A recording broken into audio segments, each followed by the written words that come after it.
we live in increasingly uncertain times. We are facing what could be described as a perfect storm. The combination of pollution and overconsumption of finite natural resources, the very real and accumulating risk of catastrophic climate change, unprecedented levels of financial indebtedness, and a population of 7 billion that is rising fast. The world is not even feeding its current population, let alone the 9 or 10 billion now expected by 2050. So what does this gathering storm mean for all of you? I would argue that as the largest class of institutional investor, and as a sector that is defined by your long-term liabilities, you have a need, and arguably a duty, to ensure that these emerging environmental, social and economic risks are identified and managed.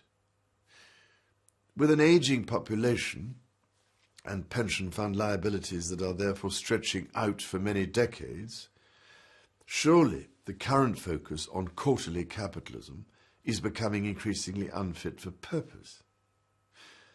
There is also mounting evidence from the likes of Harvard and London business schools that those companies that improve the way they tackle environmental and social challenges prove to be the ones better able to deliver long-term returns.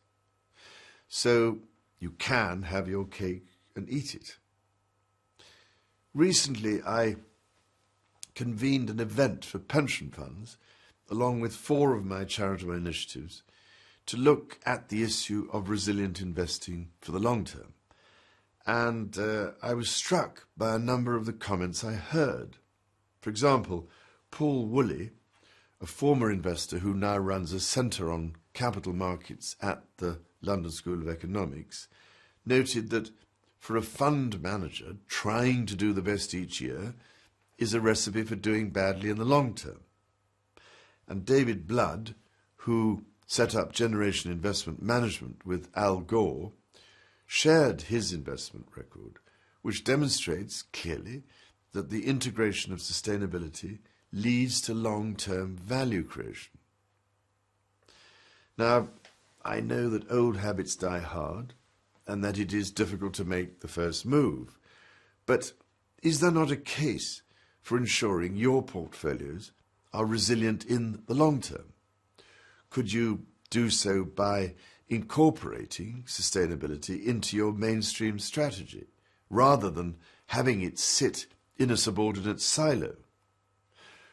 Moreover, by contributing to the long-term sustainability of nature's economy, in other words, the maintenance of vital ecosystem services on which the durability of our own economy ultimately depends, pension funds can help to preserve the real value of beneficiaries' retirement income.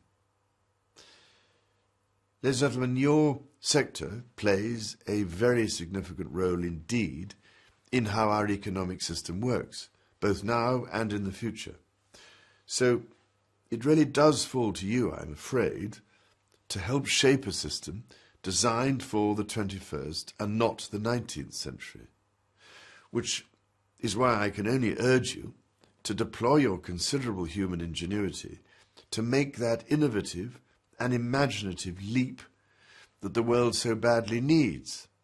Otherwise, your grandchildren, and mine for that matter, will be consigned to an exceptionally miserable future.